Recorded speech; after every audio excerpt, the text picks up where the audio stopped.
देखिए बेटा, जो इसकी पहली रिकॉर्डिंग थी उसमें हमने income and expenditure account complete करा था। अब हम इसमें बनाएंगे बैलेंस शीट। तो balance sheet, closing balance sheet का फॉर्मेट मैंने बनाया। आपको एक बात पता होनी चाहिए, क्लोजिंग बैलेंस शीट के लिए हमें कैपिटल फ़ंड की ज़रूरत होती है। और कैपिटल फ़ंड अगर आपको क्वेश्चन में गिवन है, बहुत अच्छी बात है। If capital fund is not given in the question, then आपको क्या करना है, आपको ओपनिंग बैलेंस शीट बनानी होगी कैपिटल फ़ंड निकालने के लिए। तो चलिए ओपनिंग बैलेंस शीट की तरफ चलते हैं। मैंने यहाँ लिखा बैलेंस शीट एज एट। देखिए यहाँ है 31 मार्च 2020 और ये है 31 मार्च 2019। क्लियर है बात? तो ये आ गया आपका लाइबिलिटीज़, ये आ गया रुपीज़, ये आ गया असेट्स, ये आ गया रुपीज़। ठीक है, ये आ गया। ठीक है, तो अब ओपनिंग बैलेंस शीट बनाने के लिए ज़रूरी है दो इन्फॉर्मेशन। एक तो आपको ये जो टू बैलेंस BD होता है, ये ओपनिंग बैलेंस शीट में जाता है। इसके अलावा नीचे एडजस्टमेंट में जो ओपनिंग इन्फॉर्मेशन है वो जाएंगी। तो ये टू बैलेंस BD दे रखा है, cash in hand, cash at bank. तो मैं यहाँ पर लिखता हूँ कैश इन हैंड लिखा, और यहाँ लिखता हूँ कैश एट बैंक। ठीक है, कितना आ गया? 20,000 रुपये, और ये आ गया 50,000 रुपये। क्लियर है? अब आप नीचे जो इन्फॉर्मेशन है, जो ओपनिंग इन्फॉर्मेशन है, वो लेते जाएं। सब्सक्रिप्शन ड्यू कितना है? 5,000। सब्सक्रिप्शन ड्यू बेटा हमारी क्या होती है? असेट्स होती है। तो ओपनिंग बैलेंस शीट में ओपनिंग इन्फॉर्मेशन, क्लोजिंग में क्लोजिंग। सब्सक्रिप्शन ड्यू आ गया आपका कितना? 5,000 रुपये। ये लीजिए, ये आ गया। Subscription received in advance, advance में सब्सक्रिप्शन रिसीव हुई। सब्सक्रिप्शन रिसीव्ड इन एडवांस, ये हमारी लाइबिलिटी होती है। क्या होती है? ये हमारी लाइबिलिटी। तो सब्सक्रिप्शन रिसीव्ड इन एडवांस कितना है? 10,000 रुपये। ये आ गया। स्टॉक ऑफ मेडिसिन्स, असेट से स्टॉक, स्टॉक ऑफ मेडिसिन्स, ये आ गया। क्लियर है? कितना? 1,00,000 रुपये। Amount due to medicine supplier, medicine suppliers को अमाउंट देना बाकी है, हमारी लाइबिलिटी है। Amount due to medicine supplier, medicine supplier को अमाउंट देना बाकी है। यह आ गया amount due to medicine suppliers कितना? 80,000 रुपये। इक्विपमेंट्स, आपको ओपनिंग इंफॉर्मेशन दे रखी है इक्विपमेंट्स की। कितना आ गया? 2,10,000 रुपये आ गया। बिल्डिंग कितना आ गया? ये 4,00,000 रुपये आ गया। क्लियर है बात? अब बेटा ध्यान से सुनिएगा, मैंने सारी ओपनिंग इन्फॉर्मेशन दिखा दी। आप हमेशा याद रखिएगा, जब भी आप ओपनिंग बैलेंस शीट बनाएं, कभी भी आपको ओपनिंग बैलेंस शीट बनानी हो तो दो इन्फॉर्मेशन आती हैं। एक तो ये ओपनिंग बैलेंस ऑफ कैश आता है, या बैंक का जो भी ओपनिंग बैलेंस है वो, और नीचे जो एडजस्टमेंट में आपको ओपनिंग इन्फॉर्मेशन दे रखी हैं वो आता है। क्लियर हो गई बात? अब आप क्या करेंगे? असेट्स का टोटल करेंगे, वो टोटल यहाँ लिखेंगे, बैलेंसिंग फिगर निकालेंगे, कैपिटल फंड आ जाएगा। लेकिन इस क्वेश्चन में एक छुपी हुई बात है जिसकी वजह से ये क्वेश्चन आपको करवाया जा रहा है। ठीक है, और वो पॉइंट अगर आपने पहले से कर रखा है तो आप कर लेंगे, अदरवाइज़ आप गलती कर देंगे। वो छुपा हुआ पॉइंट है, पहले से कर रखा है, आपको याद कैसे आएगा? वो याद जो कंडीशन में बताऊंगा उस तरीके से आपको याद आएगा। और वो पॉइंट है इन्वेस्टमेंट, ये जो आपको दे रखा है। क्या है ये चीज़ ऐसी जो छुपी हुई बनी हुई है? चलिए देखते हैं। अब मेरा सवाल सुनिएगा आप सभी। मेरा सवाल ये है, इंटरेस्ट ऑन इन्वेस्टमेंट, इंटरेस्ट मिला है इन्वेस्टमेंट पर 70,000 रुपये का। ये 70,000 रुपये रुपीज़ में दे रखा है आपको। किस में दे रखा है? रुपीज़ में। और ये जो 70,000 रुपये है ये 7% है। कितना है ये? 7% है। यानी कि जो इंटरेस्ट ऑन इन्वेस्टमेंट हमें मिला है इस मेडिकल एड सोसाइटी को, जो इंटरेस्ट ऑन इन्वेस्टमेंट मिला है वो 7% मिला है, 7% मिला है, 70,000 रुपये मिला है। क्लियर हो गई बात? मैंने दिखा दिया था यहाँ पर। लेकिन ये बताइए, जब आपने इन्वेस्टमेंट करा होगा तभी तो ये आपको मिला होगा। इन्वेस्टमेंट करें नहीं और इंटरेस्ट कहाँ से मिल जाएगा? तो आपने इन्वेस्टमेंट करा होगा, उस इन्वेस्टमेंट पर आपको ये इंटरेस्ट मिला है। अब देखो, कहीं इन्वेस्टमेंट गिवन है, अगर इन्वेस्टमेंट आपने ख़रीदा है तो पेमेंट में गिवन होगा, पेमेंट में कहीं पर भी नहीं दे रखा, ना नीचे एडजस्टमेंट में दे रखा। तो ये कैसे पॉसिबल है कि इंटरेस्ट ऑन इन्वेस्टमेंट आपको मिल गया और आपको इन्वेस्टमेंट नहीं दे रखा? इन्वेस्टमेंट छुपा हुआ है, आपको उसे पकड़ कर लाना होगा, आपको उसे निकालना होगा, इन्वेस्टमेंट का अमाउंट। और इन्वेस्टमेंट का अमाउंट किस तरीके से आएगा ये मैं आपको बताता हूँ, ध्यान से सुनिएगा, ठीक है? तो अब ज़रा आप ये देखिए, हालांकि यहाँ जगह कम है, फिर भी मैं एक काम करता हूँ, ये जो मेरे पास ये स्पेस है यहाँ मैं इस चीज़ को बता दूँगा। क्लियर है बात? ये मैं आपसे एक सीधा सा सवाल करता हूँ। मान लीजिए आप में से कोई एक स्टूडेंट को भूख लग रही है, ठीक है? आप में से किसी एक स्टूडेंट को भूख लग रही है और आपने अपनी मम्मी से कहा कि मम्मी मुझे 90 रुपीज़ दे दीजिए। कितने रुपए दे दें? 90 रुपीज़ दे दें। मुझे इस 90 रुपीज़ में बहुत सारी चीज़ें खानी हैं। मुझे मोमोज़ खाने हैं, मुझे बिरयानी खानी है, मुझे लौंग चूड़े खाने हैं, मुझे पकोड़े खाने हैं, मुझे चाउमीन खानी है, और मुझे क्या खाने हैं वो आता है ना, आम पापड़ वगैरह लेकर। ये सारी चीज़ें मुझे 90 रुपीज़ में आ जाएंगी, 90 रुपीज़ दे दीजिए। आपकी मम्मी के पर्स में जितने भी रुपए हैं ना, उसका ये 90 रुपीज़ 30% है। कितना है? मैं एक एग्ज़ाम्पल ले रहा हूँ। मम्मी के पर्स में बहुत सारे पैसे हैं, तो उस जो भी पैसे हैं, जो भी अमाउंट है, उसका ये 90 रुपीज़ 30% है। तो बताइए मम्मी के पर्स में कितने रुपए हैं? ठीक है, 90 रुपीज़ आपको मिले और ये 90 रुपीज़ 30% है, ठीक है? तो बताइए मम्मी के पर्स में कितने रुपए हैं? मैथ्स का क्वेश्चन है सीधा सा। तो बेटा मैं आपको ये बताना चाह रहा हूँ कि अगर आपको अमाउंट दे रखा है, अमाउंट कितना है? 90 रुपीज़, और आपको ये भी बता रखा है ये इतने परसेंट है, और टोटल पूछा है, तो परसेंटेज को उल्टा कर दो। 30% है ना, 100/30। तो अगर मैं ज़ीरो को ज़ीरो से कैंसिल करूँ, ये 3 आएगा, तो ये 300 रुपये आ गया। कितना आ गया? ये 300 रुपये। तो बताइए 300 रुपये का अगर आप 30% लोगे तो कितना आएगा? 90 आएगा या नहीं? अगर आप 300 रुपये का 30% लोगे तो क्या आंसर आएगा? 90। तो बेटा यही चीज़ आप इसमें अप्लाई करो। देखिए आपको एग्जैक्ट अमाउंट गिवन था 90 रुपीज़ और परसेंटेज भी गिवन थी, वही चीज़ यहाँ पर है। एग्जैक्ट अमाउंट कितना है? 70,000 रुपये, और ये 70,000 रुपये है कितना? 7%। जैसे 90 रुपीज़ कितना था? 30%, वैसे ही 70,000 रुपये। आप 90 को कंपेयर करें 70,000 से और 30% को कंपेयर करें 7% से, ठीक है? तो 70,000 रुपये अमाउंट है, और ये 70,000 है कितना? 7%। तो मैं पता लगाना चाहता हूँ टोटल अमाउंट कितना था। तो आप 70,000 रुपये को 100/7 कर दो। 7% होता है 7/100, उल्टा कर दिया ये। तो बेटा ये आपका जो आंसर आएगा ये कितना आ गया आपका? ये 10 लाख रुपए आ गया। कितना आ गया? 10 लाख रुपए। बताइए 10 लाख का जब आप 7% लेंगे तो आपका कितना आंसर आएगा? 70,000 रुपये आएगा या नहीं?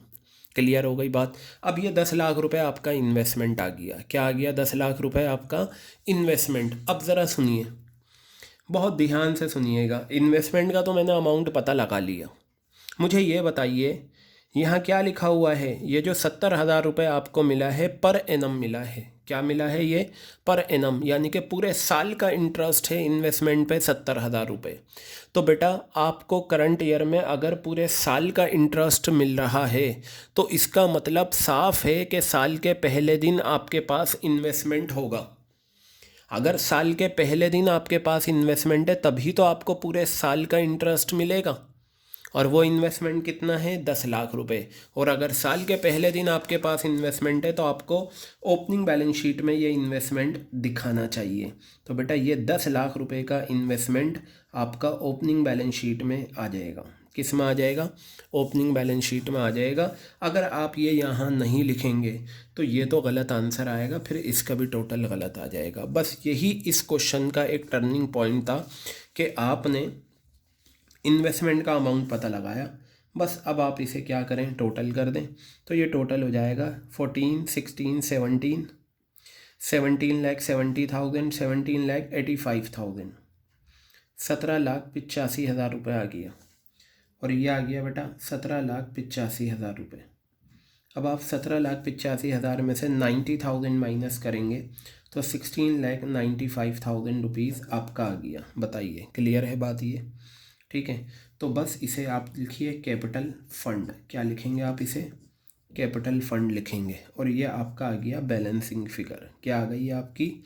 बैलेंसिंग फिगर आ गई। क्लियर है बात ये? बस अब आप क्लोजिंग बैलेंस शीट बनाइए। क्लोजिंग बैलेंस शीट बनाने का तरीका भी बहुत आसान है। सबसे पहले आप कैपिटल फंड लिखिए। कैपिटल फंड कितना है? कैपिटल फंड 16,95,000 रुपये आ गया। इसमें आप ये डेफिसिट माइनस कर दीजिए। डेफिसिट कितना है? डेफिसिट 65,000। आउटर कॉलम में आ जाएगा 16,30,000। अब उसके बाद आप ये रिसिट्स एंड पेमेंट में पेमेंट से चलें और जो भी आपको मिले क्लोजिंग बैलेंस वो दिखाएं। नीचे से चलते हैं। Cash at bank, cash in hand. सबसे पहले ये दिखाएं, cash at bank, cash in hand. Clear है? कितना है? 15,000 रुपये। सॉरी, कैश एट बैंक है 30,000 रुपये और ये कितना है? 15,000 रुपये आ गया। इक्विपमेंट्स नीचे दे रखा है, नीचे से ले लेंगे, यहाँ कुछ नहीं है। ठीक है, अब बेटा यहाँ पर सब्सक्रिप्शन भी नीचे से आएगा और कुछ भी नहीं। हाँ, गवर्नमेंट ग्रांट्स था, ये आपको इनकम, ये आपकी लाइबिलिटी थी, मैंने बताया था। और इसमें से हमने ख़र्चा 50,000 का कर दिया। तो आप यहाँ लिखेंगे गवर्नमेंट ग्रांट। ठीक है, 70,000 रुपये इनर कॉलम में। माइनस कर दीजिए मेडिसिन्स पोलियो की। मेडिसिन्स पोलियो कितना? 50,000 रुपये। कितना आ गया? 20,000 रुपये। क्लियर है बात? अब आप एक काम करिए, नीचे जो क्लोजिंग इन्फॉर्मेशन है एज इट इज़ कॉपी करते चले जाइए। ठीक है, नीचे जो इन्फॉर्मेशन है, सब्सक्रिप्शन ड्यू 10,000 रुपये, ये लीजिए, ये हमारी एसेट्स होती है। सब्सक्रिप्शन ड्यू कितना? 10,000 रुपये। Subscription received in advance, subscription received in advance, subscription received in advance कितना है बेटा? ये 5,000 रुपये, ये आ गया 5,000 रुपये। Stock of medicines 1,50,000। Stock of medicines कितना है? 1,50,000 रुपये। क्लियर है? Amount due to medicine supplier, ये लाइबिलिटी है। Amount due to medicine supplier, medicine suppliers को हमने अमाउंट दिया 1,20,000 रुपये का। इक्विपमेंट्स एज इट इज़ लिखिए, कितना? 3,00,000 रुपये। और बिल्डिंग लिखिए यहाँ पर 3,80,000। अभी अगर आप इसे क्लोज करेंगे आपका आंसर नहीं आएगा बेटा।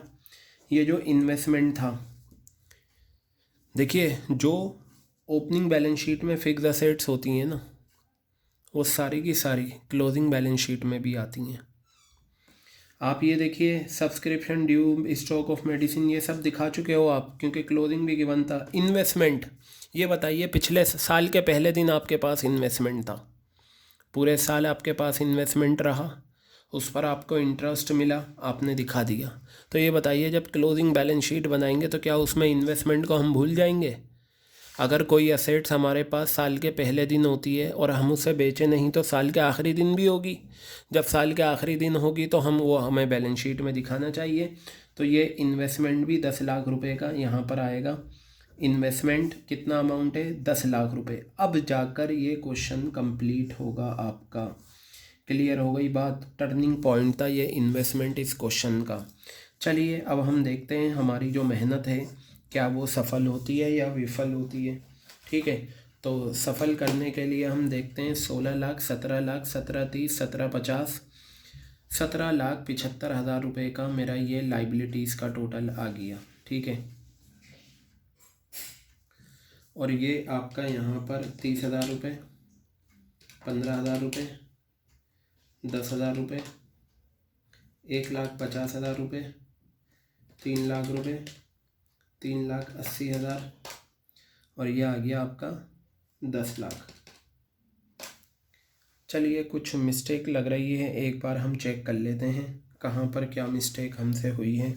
सबसे पहले मैं देखता हूँ मेरा कैपिटल फंड क्या आया है ओपनिंग। 16,95,000 बिल्कुल सही है। ठीक है, 1 लाख रुपए मेडिकल कैंप्स की डोनेशन। ओहो, एक चीज़ में रह गई, डोनेशन मेडिकल कैंप्स 1 लाख रुपए, सॉरी इसे मैं भूल गया था क्योंकि ये लाइबिलिटी है हमारी, स्पेसिफिक लाइबिलिटी। तो मैं यहाँ लिखता हूँ डोनेशन मेडिकल कैंप। ये लीजिए मेडिकल कैंप की डोनेशन है, मैंने आपको इनके ट्रीटमेंट लिखवा रखे हैं। तो बेटा अगर मैं इसमें 1 लाख रुपए बढ़ा दूँ तो ये 18,75,000 रुपये आ गया। ठीक है, एक बार चेक कर लेते हैं कि हमारा क्या आंसर है। तो देखिए 18,85,000 आ रहा है। तो बेटा अगर देखें आप सभी, मैं ये इन सब का टोटल करूँ 30,000 रुपये, 15,000, 10,000, 1,50,000, 3 lakh rupees, 3,80,000, 10 lakh rupees, 18,85,000 rupees आ गया। और देखिए असेट्स का टोटल भी 18,85,000 है। इट मीन्स हमारी असेट साइड का टोटल आ गया 18,85,000 रुपये। क्लियर है। एक बार मैं इसको चेक कर लेता हूँ, शायद यहाँ मैंने कोई मिस्टेक कर दी है। 16,95,000 माइनस 65,000, 16,30,000 रुपये डोनेशन दिखा दी थी। 55,000 का डेफिसिट है हमारा, 65,000 का आ रहा था। शायद इसी में ही 10 लाख रुपये, 10,000 का डिफरेंस आ रहा है। देखिए बाकी और चीज़ चेक कर लेते हैं हम। कैपिटल फंड भी हमारा बिल्कुल सही है। हमारा डोनेशन ये जो था मेडिसिन वाला ये भी सही है, 5,000 रुपये। सब्सक्रिप्शन वाला सही है, 1,20,000 सही है, और 20,000 रुपये ये सही है। बस मिस्टेक आ रही है डेफिसिट में। हमने जो ऊपर डेफिसिट निकाला था, इन्होंने करा क्या, इनका था 20,000 charity show proceeds minus charity show expenses. Charity show expenses 10,000 थे और चैरिटी शो प्रोसीड 30,000 था। यहाँ मिस्टेक आ रही है, इन्होंने चैरिटी शो प्रोसीड्स